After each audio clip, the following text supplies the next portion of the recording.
Hello and welcome to today's webinar. We will cover issues you need to consider prior to submitting a voluntary retirement application. We will touch on some general retirement pay information. My name is Kenya Capers. And I'm Sergeant Moody Taylor. We will serve as your narrators today. Today's briefing is aimed at enlisted members of the regular component. If you are pending retirement action under the Disability Evaluation System, please contact the Air Force Personnel Center Disability Division for information regarding your retirement process. Throughout this briefing, we will mention the Retirement Approval Authority, which is typically the AFPC Military Retirements and Separation Section. However, for Chief Master Sergeants and Chief Selects who require a waiver to retire, the approval authority is the Air Force Chiefs Group. If you have any questions during this presentation, please make note of them, and we will take time at the end of the session to answer them. We will also discuss factors that affect the retirement date you plan to request, including permissive TDY and terminal leave, and requesting retirement in lieu of an assignment or extended deployment, commonly known as 7-day or 3-day option. Then we'll finish with information concerning retirement pay, including the motion prior to retirement and the career status bonus, and how each may affect your retired pay. Now that you have a brief description on what we'll be covering, let's get started. This slide displays some of the topics we will cover today. We'll begin by briefly discussing some basic information on eligibility criteria, like how to determine when you reach retirement eligibility, active duty service commitments, and how medical and administrative hold affect your retirement. These items and many more will play a vital role in determining your eligibility for retirement. We'll also discuss some factors that can prevent or delay retirement processing. The basic rules for retirement are fairly simple. You must complete at least 20 years of active military service before your desired retirement date. Additionally, you are required to complete all active duty service commitments prior to retiring. While active duty service commitments are waiverable, there are only certain conditions that warrant approval. We'll discuss more on the waiver process in a few moments. And finally, to be eligible for retirement, you must not have any adverse actions pending, like an Article 15, court-martial, or administrative discharge. As we mentioned, you must complete 20 years of active service by your desired retirement date. You can determine your active service time by reviewing your service dates in the virtual MPF under self-service actions. Just click on the service date section. Your total active federal military service date accounts for all of your active duty time, including all creditable active duty, guard, and reserve time. The Air Force uses this date to determine when you are eligible to retire. Voluntary retirements are always effective on the first day of the month. Therefore, the earliest retirement date you may request is the first day of the month following completion of 20 years of active service. However, if you have any limiting factors, such as an unfulfilled active duty service commitment, that commitment may prevent the Retirement Approval Authority from authorizing retirement on the date you request.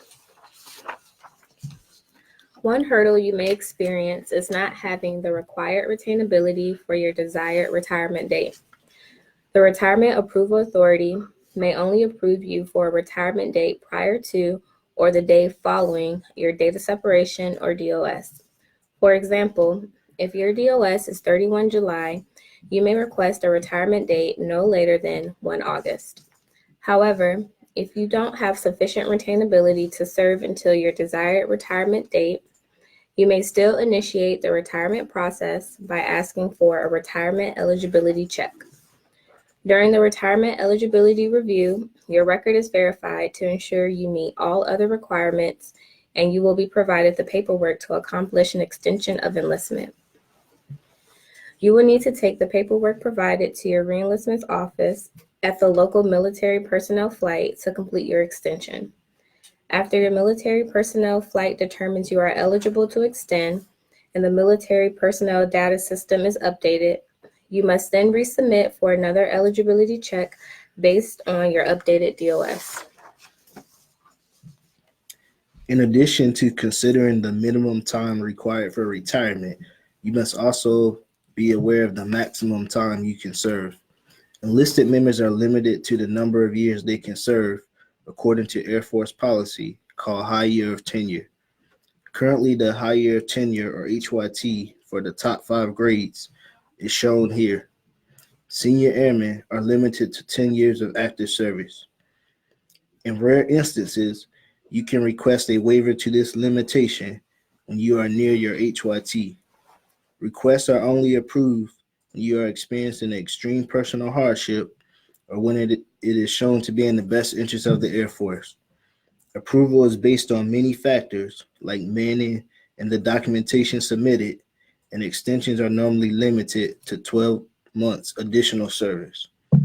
Although there are minimum and maximum limits established for service, you must apply for retirement.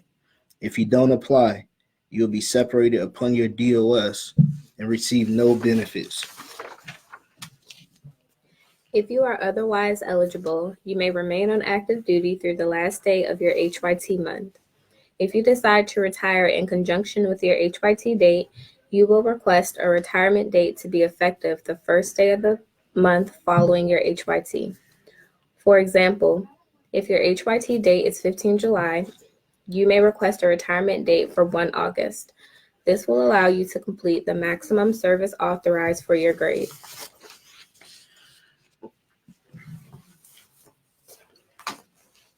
You've seen how critical your HYT and total active federal military service dates are when determining retirement.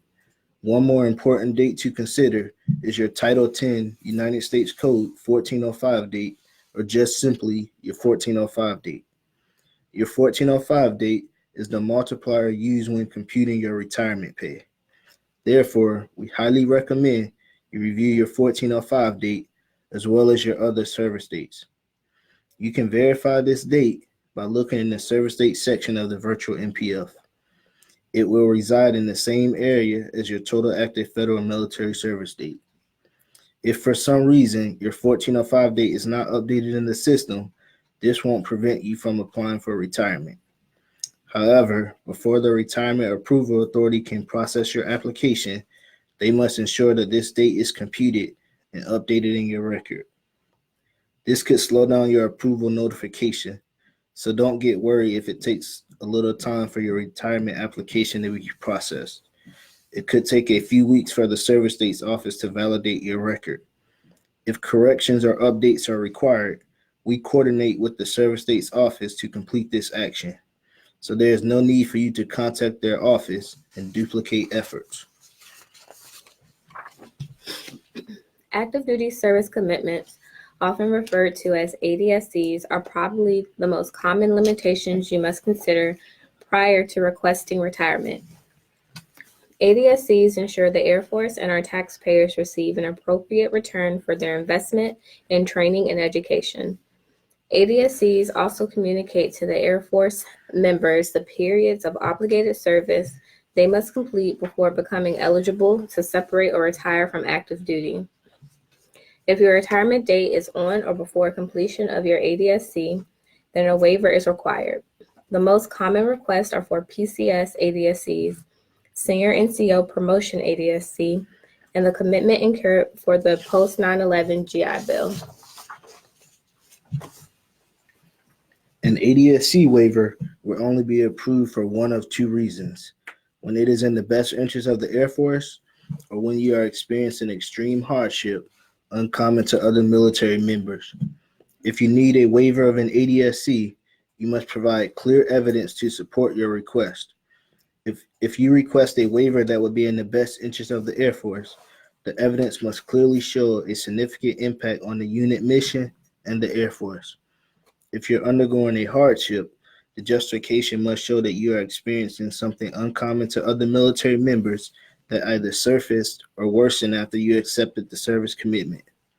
If your justification doesn't clearly meet the criteria, your retirement application will be disapproved. We often use the term exception to policy, or ETP, interchangeably with the term waiver. To request a waiver or an ETP, you need to prepare a memorandum outlining your rationale for the request, which includes a recommendation from your commander. You can submit this and any supporting documentation by attaching it to your retirement request in the virtual NPF. The documentation you provide is the primary source of information the approval authority will consider. Therefore, please be sure your request is well justified. Additionally, supporting statements from counselors or medical personnel are vital to a successful outcome. Fully justified requests will enable the Retirement Approval Authority to properly determine the appropriate disposition of your case. While the majority of the cases receive their process through our office, there are some circumstances requiring us to send the case to the Secretary of the Air Force for review and disposition.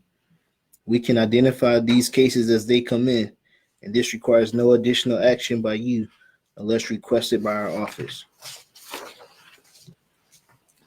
AFI 36-3203, Service Retirements, also outlines conditions that are considered common to many retiring members and are not accepted as waiver justification. As you can see, the situations listed here are not in the best interest of the Air Force or uncommon to most military members. Therefore, we cannot approve waivers for these reasons.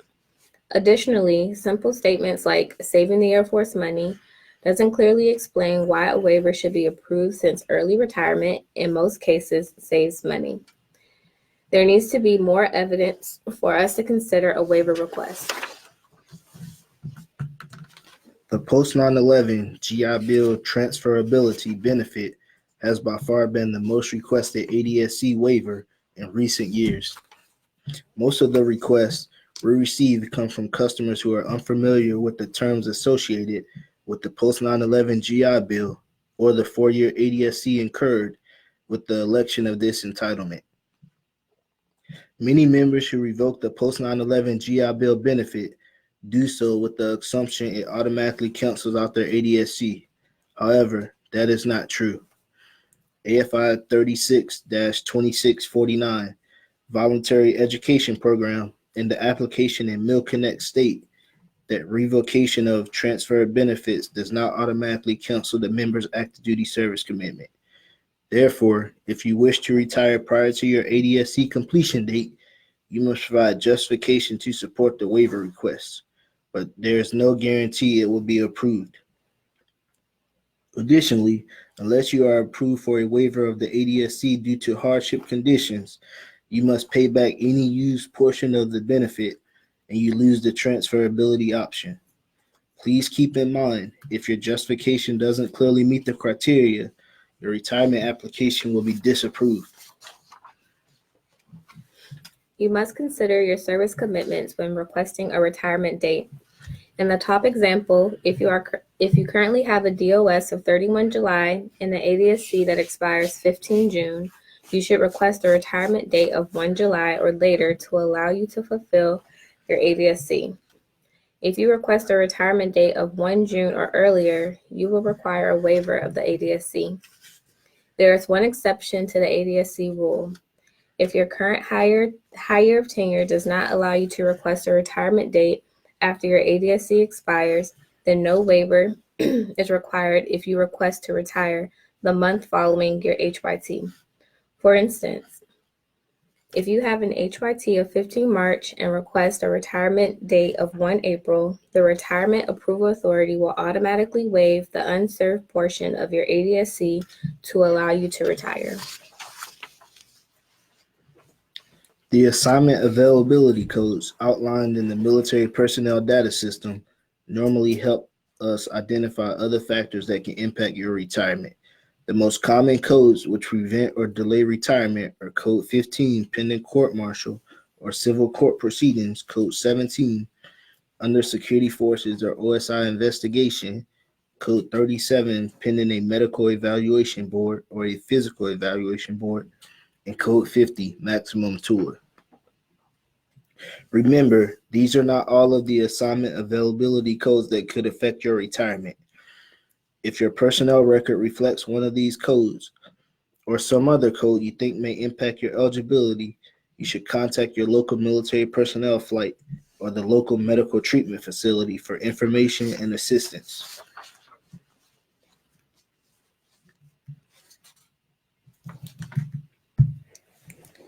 Now that you have seen some of the basic requirements for your retirement, let's look at when you can request a retirement date. As we said before, all voluntary retirements must be effective the first day of the month. Additionally, applications can only be submitted within 12 months of the desired effective date. For example, if you want to retire 1 July 2020, you may submit your application no earlier than 1 July 2019. Additionally, requests for retirement should be submitted at least 120 days in advance of the desired date. For example, if you apply by 1 August, the earliest retirement date you may request is 1 December of that year. If you apply after that, for example, on 15 August, the earliest retirement date you may request is 1 January. This advance notice allows the Retirement Approval Authority sufficient time to process your request and also allows your assignments team to identify a replacement if necessary. You may request a waiver to this notification requirement. Just like waivers to ADSCs, you will need to prepare justification outlining a rationale for the request that shows a short notice retirement is in the best interest of the Air Force, or that you are experiencing an extreme personal hardship uncommon to other members. Your justification must also include a recommendation from your commander. You can submit this and any supporting documentation by attaching it to your retirement request in the virtual NPF. Besides requesting ADSC waivers, members often request retirement in lieu of a 365-day extended TDY or an assignment. To do this, you must meet the parameters of the program, commonly referred to as the 3-day option or 7-day option. If you are notified of a 365-day extended TDY and you want to retire in lieu of the deployment, you only have 3 duty days to submit an application. If you are notified of a PCS assignment, you have 7 calendar days to initiate the retirement action. The rules of the 3-day option and the 7-day option programs are the same, except for the election period. To be eligible, you must normally be able to retire no later than the first day of the 7th month following notification. Members often request exceptions to the 3-day or 7-day option program, such as waivers of the ADSCs or being allowed to request a retirement date after the option period is over. As with any other waiver request, you must provide justification to show an extreme personal hardship is occurring or that it would be in the best interest of the Air Force to approve the request. While some exceptions are approved, many are not. Therefore, we encourage you to carefully consider your options during the election period. In order to apply for retirement under the 3-day or 7-day option program, you must submit a retirement eligibility check within the option period. That is within 3 duty days of TDY notification or 7 calendar days of assignment notification. If you are applying in lieu of an assignment, you must still acknowledge the assignment in virtual NPF before applying for retirement. For a 365-day extended TDY, you must complete and attach the TDY notification memorandum directly to your case by uploading it via your My Account on the virtual NPF. Be sure to have the appropriate authorities sign the memorandum before attaching it to your case. Also remember, if you are requesting a retirement date prior to completion of an ADSC, your request may be disapproved if you don't justify waiver of the ADSC. As explained earlier, the strength of your justification is based on the supporting documents you provide. As you see here, the basic requirement for the 7-day option or 3-day option program is to retire no later than the first day of the 7th month following the notification. In this example, The appropriate authority notifies Master Sergeant James Smith on 15 June, so the latest retirement date she may request is 1 January of the following year. She may request a date prior to the first day of the 7th month, provided she is otherwise eligible. However, there are some exceptions to this rule that we'll discuss in a moment. If you apply for retirement and there is an assignment or deployment loaded in the system, even if you have not been notified, you are still subject to the 3-day or 7-day option programs. This means you must be eligible to retire no later than the first day of the 7th month from notification. As we mentioned, before you can request retirement, you must acknowledge your assignment through the virtual NPF or attach the completed TDY notification memorandum to your online retirement application. The Retirement Approval Authority can then complete your eligibility check to allow you to submit your retirement application.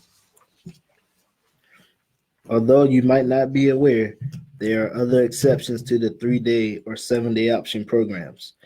If you are notified of an event inside of your 19th year and are not eligible to retire on the first day of the 7th month, you may apply to retire no later than the first day of the month after you become retirement eligible.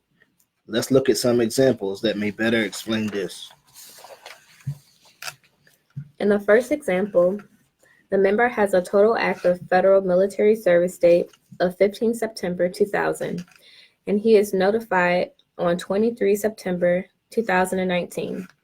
At the time of notification, the member has 19 years of service and may request a retirement for 1 October 2020, which is the first month he is retirement eligible. In example 2, a member whose total active federal military service date is 15 August 2000 is notified of an assignment on 31 October 2019. Since the member must apply for retirement the first month eligible, he or she must request a retirement of 1 September 2020. With the creation of the virtual NPF, nearly all members retiring from overseas can now complete processing prior to departing the overseas area.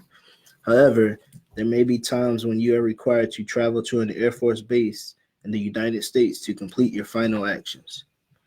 Requests for this travel are limited to those members stationed at locations where processing facilities do not exist, and it is not feasible to send the members on temporary duty to a nearby installation to complete processing.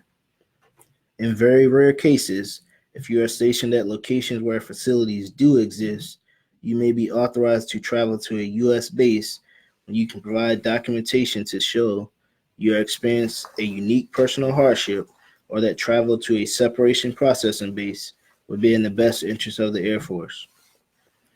You must submit a request for travel to a separation processing base at least 60 days prior to departure. Examples of the requests are outlined in the Personnel Services Delivery Guide on the Separation Processing Base program at the link shown on this slide. You can also contact the Total Force Service Center for assistance. You're probably wondering when your last duty day will be once you are approved for retirement.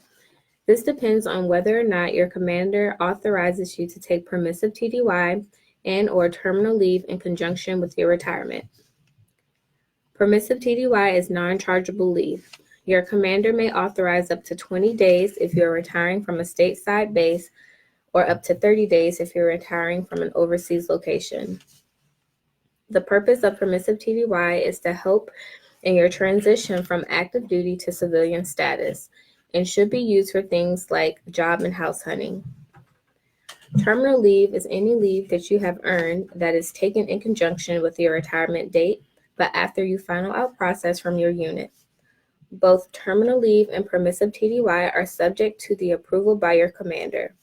Remember, your commander may authorize all, some, or none of your requested leave and permissive TDY.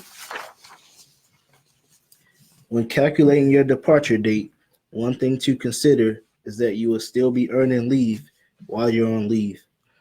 You will accrue 2.5 days of leave per month up to your retirement date. However, the same rules of leave accrual apply, such as the maximum amount carried over from one fiscal year to another. Currently, this maximum is 60 days. So if you are planning on taking terminal leave through 30 September, such as from 1 September to 30 November, and you have more than the maximum allowable amount of leave to carry over, your leave balance will be automatically reduced to the maximum number of carryover days. Be sure to adjust your departure date accordingly to account for this, or take normal leave before you are processed to use any days over the maximum allowable amount to avoid losing them. You may not request to extend an approved retirement solely to take leave that you did not account for. On the next slide, you will see an example of how to calculate your retirement leave. In our example, Master Sergeant John Doe is requesting a retirement date of 1 December. This is how we will figure out his leave dates. In our example here, Master Sergeant Doe has a current leave balance of 47 days at the end of July. He will continue to earn leave all the way through November. By the end of November, he will have accrued a total of 57 days of leave that he may take as terminal. If the commander also approves the maximum amount of permissive TDY, in this case 20 days, that brings the total to 77 days. Then you simply start with the last day of chargeable leave, 30 November, and count backwards 77 days. For Master Sergeant Doe, his last duty day will be 14 September, and he'll begin his permissive TDY and terminal leave on the 15th. Now, let's go over some general retirement pay rules. Many transactions occur when a member retires, such as calculation of terminal leave and permissive TDY, selling leave back, repayment of any pending debts to the government, and so on. Because of this, a member's final active duty paycheck is usually delayed by a few weeks, so members should be prepared financially in case this happens. A member's final active duty pay will include payment for all unused leave, but all earned final active duty pay will go toward any indebtedness to the government prior to being paid to the member. Now, unlike active duty pay, you will only receive retirement pay once a month. Normally, you can expect your first retirement check the first day of the month after your retirement effective date. For example, if you retire on 1 August, you should receive your first retirement paycheck 1 September. Many things we mentioned about your final active duty check may also affect the calculations of your retired pay, like debts to the government, acceptance of the career status bonus, and so forth. These special circumstances may require the Defense, Finance, and Accounting Service to perform manual calculations of your retired pay to ensure accuracy. This doesn't happen very often, but this manual process could delay your retired pay. Therefore, we highly recommend you have a financial reserve to tie you over for 60 to 90 days in case there are any delays with DFAS starting your retired pay. Today, we went over some very important information that you will need to know and consider prior to requesting a retirement date. We discussed key things to consider for eligibility factors, ADSCs, and the 7-day and 3-day option program. We hope you found this information helpful, and we'll be holding future broadcasts to cover final out processing actions. Additionally, we highly encourage you to attend a Transition Assistance Program seminar sponsored by your Airmen and Family Readiness Center even before you apply to retire. At this time, we'll take any questions that you might still have. We highly encourage everyone to stay through the question and answer period. However, if you do have any further questions and can't stay with the broadcast, please contact us through our organizational email shown on the screen or give us a call at DSN 665-0102. All right, many thanks for attending. Just give us about maybe 15 seconds to readjust the audio, and Miss Ann Lacey will answer your questions live today. Please type your questions in the chat box Also, our Facebook audience, please type your questions in the chat area. We already see a number of them. We'll do our best to answer as many questions as possible. Stand by for about 15 seconds and we'll start to answer your questions live.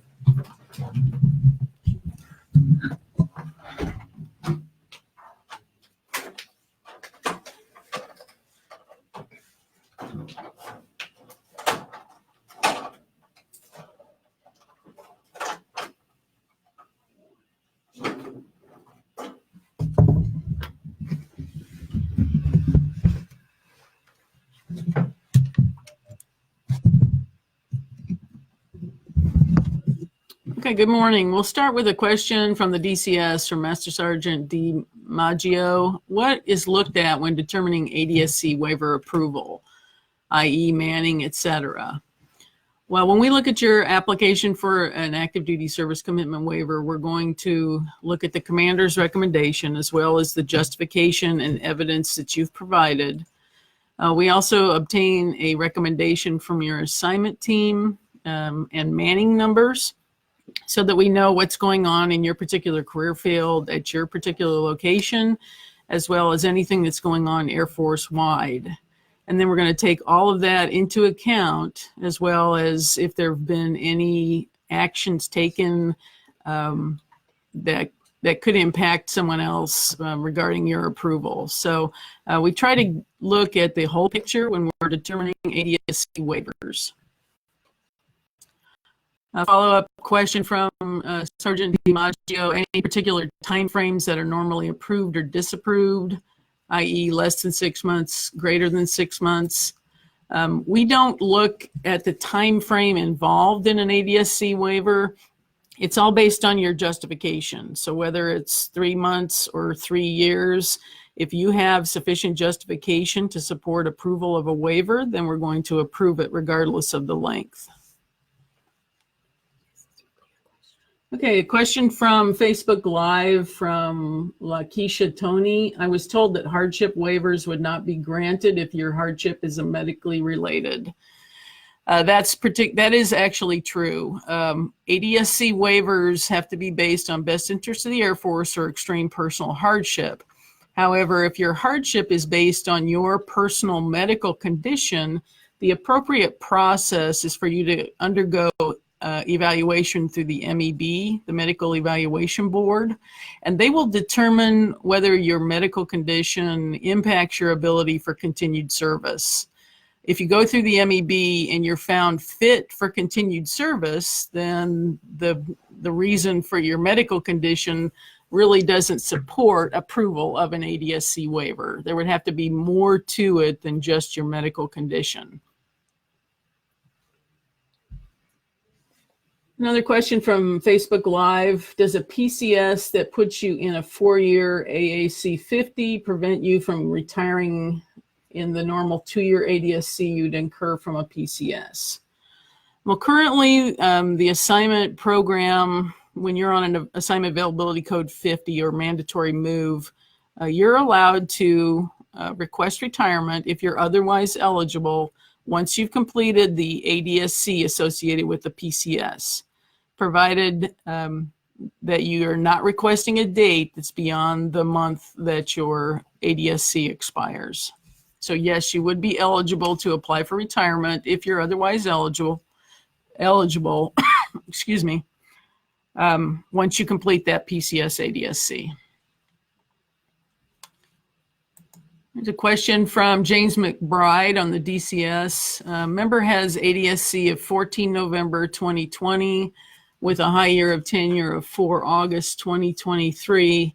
Member is trying to gain enough retainability to meet the promotion board and promotion release date. What is the member's option? Well, to be honest, I really can't give you an answer based on the information that you've provided, because I'm not sure what the members' desires are. If they want to apply for retirement, then they can apply anytime that their ADSC, after their ADSC expires, and they have sufficient retainability to be considered for promotion board. So if you want to email us with the members' specifics, or if this is relating to you specifically, I'd recommend that you contact us so we can have a more detailed discussion on your situation.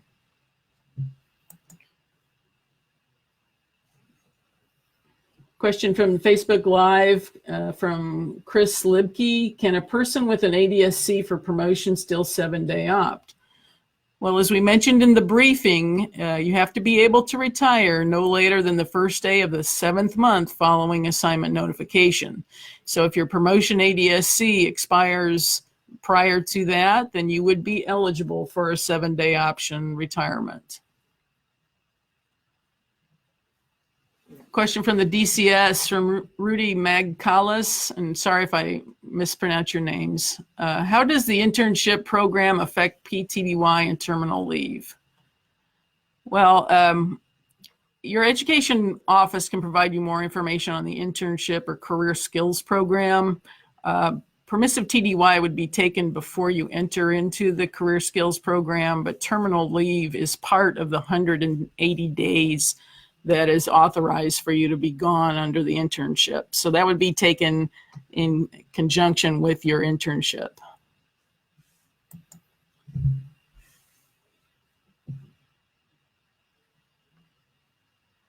Okay, question from the Facebook Live from Joe Joslin. With an AAC 50, are you allowed to 7-day op and retire 12 months out instead of 7 months? No, the rules for 7-day option are what we stated in the briefing. You have to be able to retire the first day of the 7th month unless you're notified between the 19 and 19 and a half year program. Assignment availability code 50 doesn't make any difference with the 7-day op, other than your date of availability would play a factor in your retirement date. For example, if your assignment availability code 50 expires in July of 19, then you would have to request a retirement date of August of 19, the first day of the month following the code 50 expiration. A question from the DCS from Senior Master Sergeant Eugenio. How is the SPB or separation processing base determined? If you're at an overseas location that does not have the facilities for you to complete your out processing, and those would be very rare, but if you're at a location that does not have the facilities, then you can request travel to a CONUS or United States base that is closest to your home of selection or your leave address. And then you would report to that particular location and do your out processing, go to TAP, do your medical clearances, whatever you can't do at your overseas location would be done at the SPB. And then you could start your permissive TDY and terminal leave from that location. But it would be the base closest to your home of selection or your leave address. Question from Facebook Live from Letitia Marie. Is transition assistance mandatory, and how does that affect bases that are a GSU? Well, that relates to the last discussion we had on the separation processing base, but there are mandatory requirements under the transition assistance program, and you should talk to your Airman and Family Readiness Center about what's mandatory. Oftentimes, if you're at a GSU, your unit will send you TDY to a nearby base so that you can go to the TAP mandatory requirements. But if that's not feasible, then you can request travel to a separation processing base if you're overseas. If you're in the CONUS at a GSU, then typically you're going to travel to a nearby base or your servicing base to take care of those out processing requirements.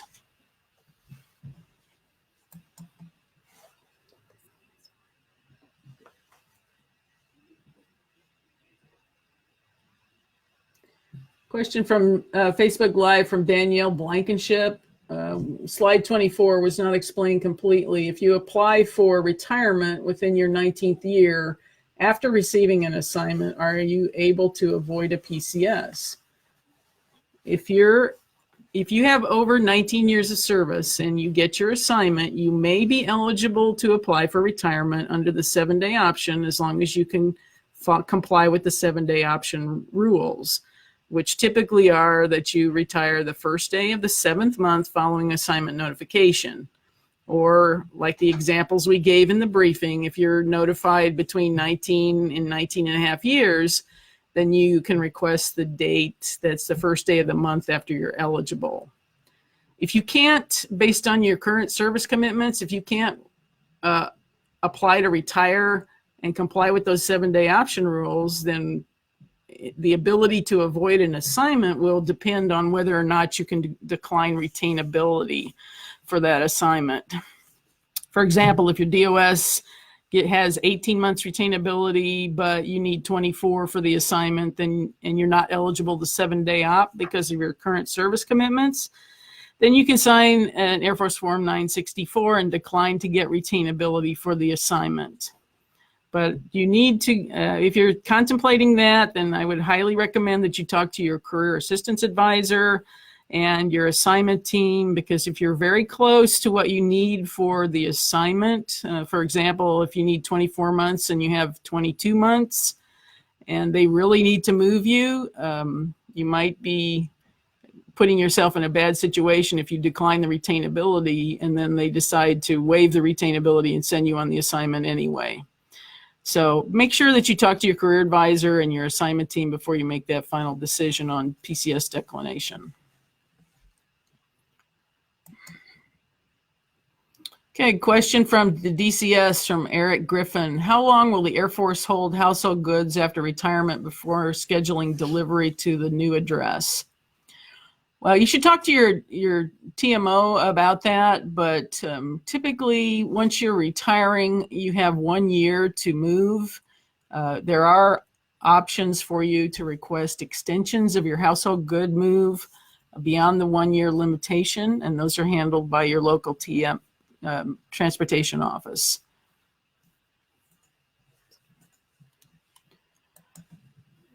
Another question from the DCS from Calvin Speed. Is there a retirement pay calculator out there?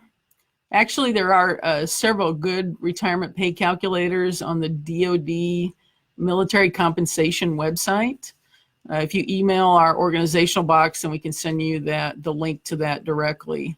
Or if you just Google the DoD military compensation website, and there's several sections on there about retirement.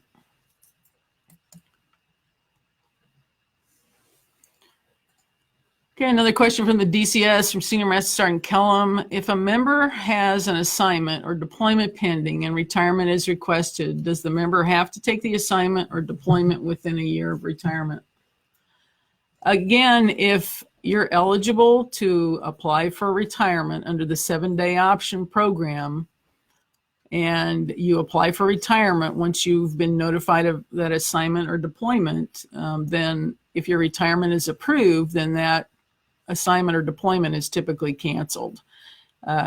Very rarely, and as I mentioned before, very rarely, if you do have retainability or close to it,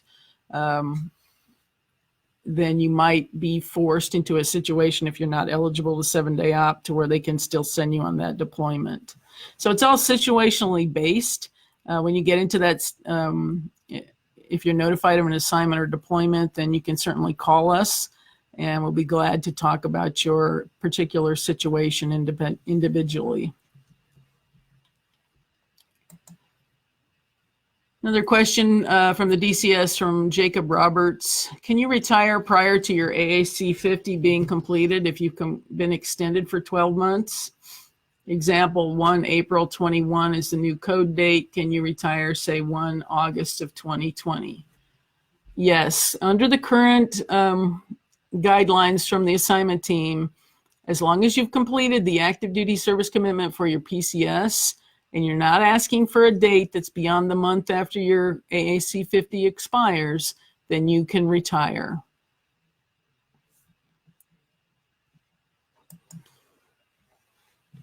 Another question from the DCS from Tech Sergeant Bly. Is there a template available for the TEB waiver? Does it require the CC signature or just the member's signature on the waiver? We don't provide templates for active duty service commitment waivers because everyone's circumstances are different. You just need to describe what category you're applying under, either best interest of the Air Force or extreme personal hardship, and explain what your circumstances are in great detail. Provide us supporting documentation, and then we would look at that as well. Your commander can endorse the memorandum, or the commander has the option to provide comments when they're making a recommendation on your retirement application.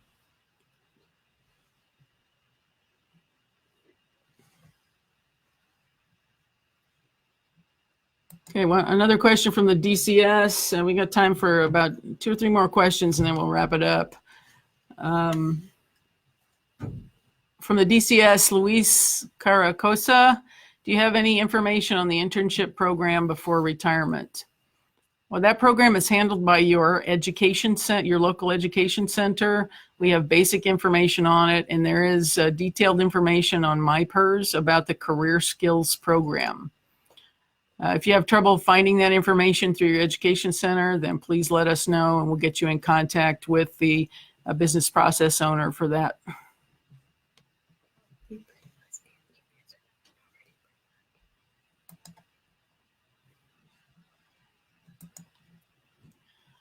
A question from the DCS from Master Sergeant Brown. Can an approved retirement date be placed on hold if an MEB happens after approval?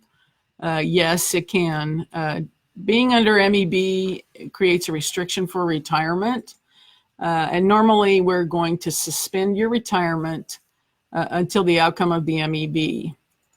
If you're within 6 months of your contractual data separation, then there are options for you to waive MEB processing if you choose to, but that would be handled through the Disabilities Division and your PEBLO at your local MTF.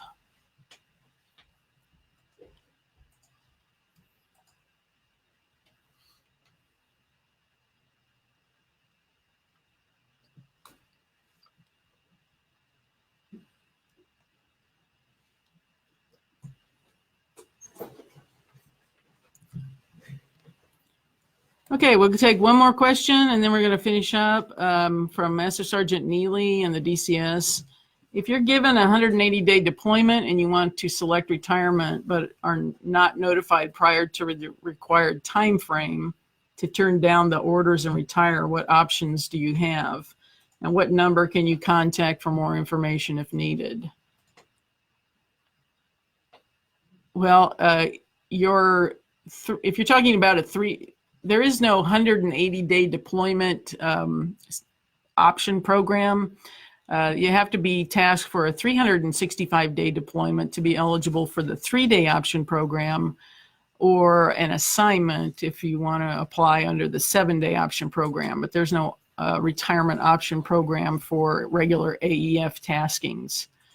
And now if you are tasked for an AEF deployment and your contractual DOS is prior to completion of the deployment plus 30 days, then you can still apply for retirement. If you have the retainability for the deployment and you're experiencing a hardship, you can also apply for retirement. But you'd have to be able to provide justification to support that extreme personal hardship. And that application would have to go up to the Secretary of the Air Force Personnel Council for consideration. And you can call us through the Total Force Service Center if you have questions. Okay, that's all the time we have for today. Thanks for attending. If you have questions, please reach out to us through the TFSC or through our organizational emails, and then we'll post answers to all the questions. If we didn't get to your question today, we apologize, but we will provide written answers usually within 3 or 4 days. And those will be posted on the MyPERS website.